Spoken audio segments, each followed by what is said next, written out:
In this video, I'm going to be talking about Cycle of the World incantations, a deck that I built to represent Ninomae Inais, or more commonly known as Ina, a member of Hololive English Gen 1's Holo Myth, same as Mori Calliope.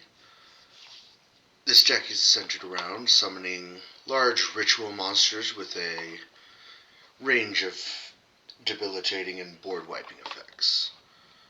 So this time I'm going to start off in reverse order with the smaller of the Cycle of the World cards. We're starting off with Ruin, Angel of Oblivion.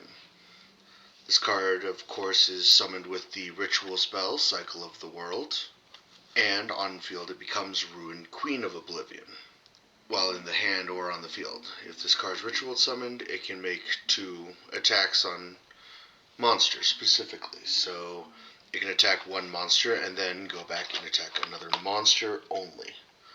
And then when sent to the graveyard, I can target a ritual monster I control, and as long as that monster is face up on the field, my opponent can't activate cards or effects when ritual monsters attack.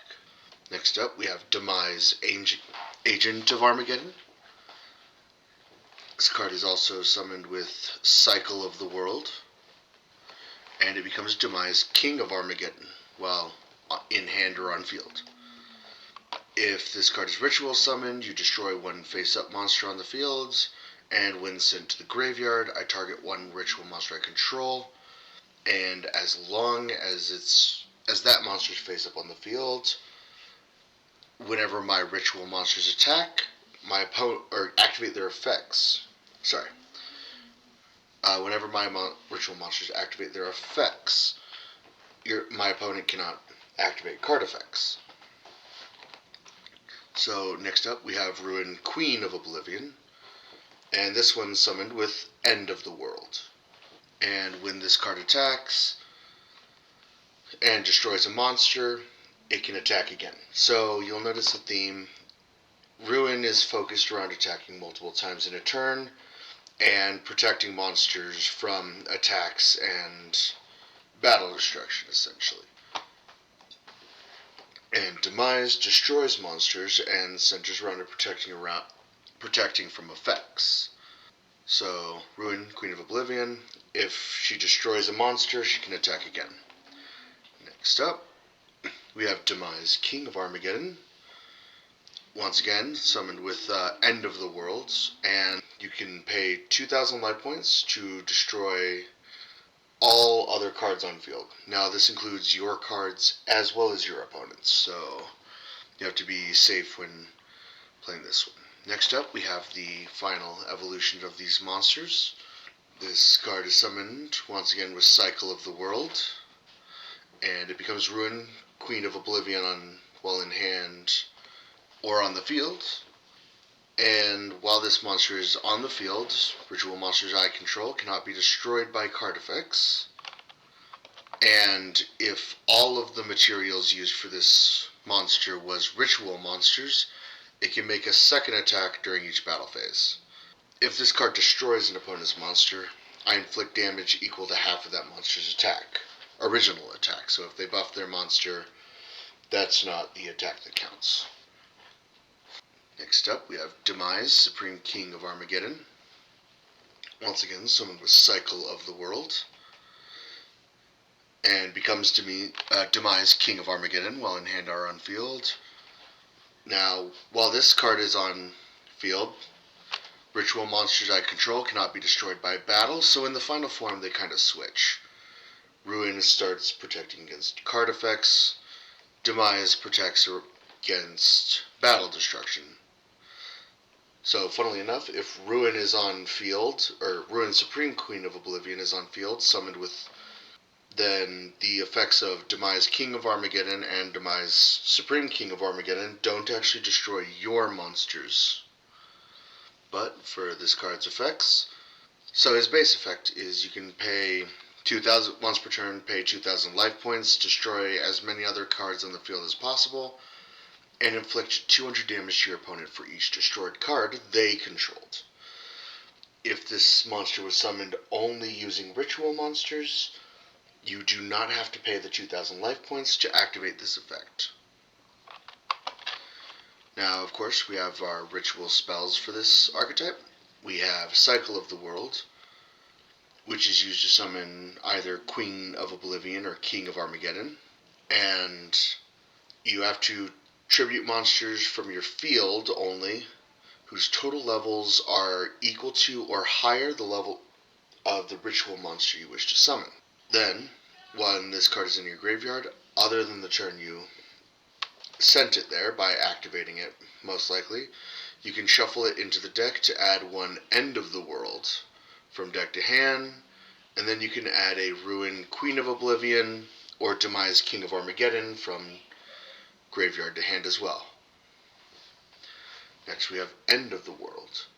It's used to summon, of course, the Ruin and Demise as well, and this one allows you to tribute monsters from hand and field, or field, but the levels have to exactly equal the level of the monster you wish to summon. Now, this archetype is supported by the incantations. The incantations are what we call in Yu-Gi-Oh! A engine archetype. They're meant more to help get out the larger monsters of the main archetype, which is Cycle of the World. So first off, we have Crealter, the incantation originator. It can be summoned with Incantation Inception, their own ritual spell card, and while this card is in the hand, you can reveal this card in hand, discard one card, and special summon an incantation from your graveyard, or incantation monsters, so multiple monsters, as long as their levels equal 10, but you shuffle them into the deck during the end phase. And that counts, I believe, even if you send them to the graveyard through ritual summoning. Or it also gives non-ritual incantation monsters 2,000 attack, but negates their effects as long as this is on field. So if I were to summon one of the others, they become a 2,000 0 attack point monster with no effect. Next up, we have Chalice Slime. Now, also ritual summonable with Incantation Inception. You reveal this card in your hand, discard one card, and if you do, special summon one incantation monster from the deck. Now, this only works for main deck monsters. You can't special summon an incantation Crealter or Chalice Slime using this effect. Then, if you do not ritual summon a monster that turn, you lose 2,500 life points at the end of the turn. This other effect is you can send one incantation card from hand or face-up field to the graveyard to target one monster your opponent controls and destroy it. It's basically sacrifice an incantation as a one-time use pop of an enemy's card. Now for incantations, Incantation Inception is actually a really interesting card. This card can be used to ritual summon any ritual monster, which means it can also summon the Ruins, the Demises. It ignores the requirement where you say where it says that this can be summoned with End of the World or Cycle of the World. And it can summon from hand or fields with levels equal to or above the level of the ritual monster you're ritual summoning. Then it also has a graveyard effect, which allows you to send one incantation card from your hand or face-up field to the graveyard, except another copy of itself, to special summon an incantation from the deck, and then add that card from graveyard to hand. Now, this effect can only be used once per turn, regardless of how many copies you have in graveyard. So if you have 3 copies in graveyard, you can still only use the effect once. Next up, we have Incantation Talismandra, which allows you So the incantations have a interesting archetypal effect where you reveal a ritual monster in hand or reveal a ritual monster or ritual spell in hand, and then special summon both the card that you use this effect of and an incantation from deck, except for itself. So, for instance, if I revealed Incantation Talismandra and Chalice Slime, I could summon Incantation Bookstone from my deck, as well as summoning Incantation Talismandra. Next, they also have effects that are activated when they're special summoned from the deck. So you're using this one to get out another one that you want to use this effect of. For Talismandra, its effect is when it's special summoned from the deck, you can add one ritual monster from deck to hand. And when you use this effect, you cannot special summon monsters from the extra deck, which is not a problem. All of my monsters are in the main deck. Next up, we have Incantation Bookstone, where you reveal a ritual spell in hand and special summon this and an incantation monster from your deck, except itself, of course. This one, when special summoned from the deck, allows you to target a ritual spell in the graveyard and add it to hand. And of course, also has the effects of once one of this card's effect per turn, so a hard once per turn, and no special summoning from the extra deck. Next up, we have Incantation Kendall. Once again, reveal a ritual spell in hand to special summon this and one from the deck. And if this is special summoned from the deck, you can add a ritual spell from deck to hand. And the hard once per turn of this effect, as well as the special summoning from extra deck, is also a archetypal effect. So this one's effect when special summoned from the extra deck, you can target a ritual monster in your graveyard and add it to hand. So these tend to be even. We have the higher level 6 Talismandra, which allows you to add a ritual monster from deck to hand.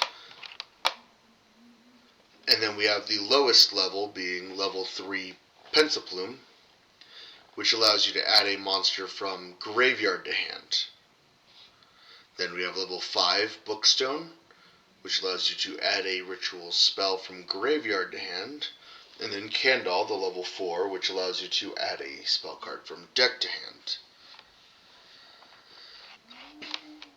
So finally, for this archetype, we do have a field spell here, Incantation Thanatosis. Now when this card is activated, reveal an incantation in hand, and by returning that, shuffling that revealed monster into the deck, you can special summon 2 copies of it from the deck. Now, you do only get the one effect because, again, it's a hard once per turn, but its main purpose is to get materials out on board to use for your ritual summons. But this also has an effect of when you ritual summon a monster once per turn, you can target and destroy 1 card on the field. So this deck is mainly centered around using the incantations to pull out Cycles of the World, End of the World, Incantation Inception, so that you could get out your Ruins or Demises or Originator or Crealtar or Chalice Slime. So it's centered around summoning large monsters with some very powerful board affecting abilities, such as, of course, King of Armageddon, Supreme King of Armageddon. Demise's effect of paying 2,000 life points to completely obliterate the rest of the board. Supreme Queen of Oblivion having the ability to attack twice per turn if summoned with ritual monsters, as well as her ability to protect all ritual monsters from effect destruction, which means that this effect does not destroy my own rituals, which is good for me. And that looks to be about it for Cycle of the World. I do believe I showed this off during stream. It's not what I would call a good deck, like strong, but it's very fun. If you want a fun deck to play, I recommend it. The searching effect is really strong. The ability to get large bodies on board and have them have decent effects is pretty strong. It does kind of die in the end, but certainly recommend here. That'll be all for this video, and have a good night.